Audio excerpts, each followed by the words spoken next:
വിവരങ്ങൾ ചോർത്തുന്നുവെന്ന് സംശയം. ഔദ്യോഗിക ഉപകരണങ്ങളിൽ ടെലഗ്രാമിന് നിരോധനം. നമസ്കാരം, കൊട്ടാരക്കര മീഡിയയിലേക്ക് സ്വാഗതം.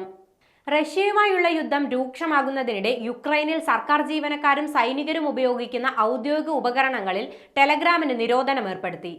റഷ്യ നടത്തുന്ന നിരീക്ഷണങ്ങളിലെ ആശങ്കകൾ മുൻനിർത്തിയാണ് നടപടി. കഴിഞ്ഞ ദിവസം ദേശീയ സുരക്ഷാ പ്രതിരോധ കൗൺസിലാണ് ടെലഗ്രാം നിരോധിച്ച വിവരം അറിയിച്ചത്.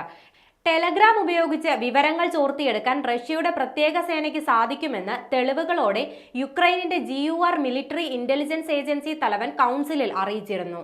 പ്രസിഡന്റ് വ്ളാഡിമിർ സെലൻസ്കിയുടെ സൈനിക കമാൻഡർമാരും മേഖല സിറ്റി ഉദ്യോഗസ്ഥരും കൗൺസിലിൽ പങ്കെടുത്തു. എന്നാൽ ആരുടെയും വ്യക്തിപരമായ വിവരങ്ങളോ സന്ദേശങ്ങളോ പങ്കുവെക്കാറില്ലെന്ന് ടെലഗ്രാം അധികൃതർ അറിയിച്ചു.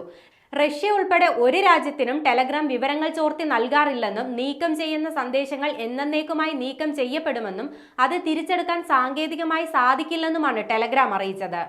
ഏകദേശം 33,000 ടെലഗ്രാം ചാനലുകളാണ് യുക്രൈനിൽ പ്രവർത്തനക്ഷമമായിട്ടുള്ളത്. ആശയവിനിമയത്തിനു വേണ്ടി 75% യുക്രൈൻകാരും ഉപയോഗിക്കുന്നത് ടെലഗ്രാമാണ്. റഷ്യയിലും യുക്രൈനിലും വ്യാപകമായി ഉപയോഗിക്കുന്ന ആപ്പാണ് ടെലഗ്രാം. മാത്രവുമല്ല, 2022 യുക്രൈനിൽ റഷ്യ ആരംഭിച്ച അധിനിവേശം മുതൽ വിവരങ്ങൾ പങ്കുവെക്കപ്പെടുന്ന പ്രധാന ആപ്പ് കൂടിയാണ് ടെലഗ്രാം.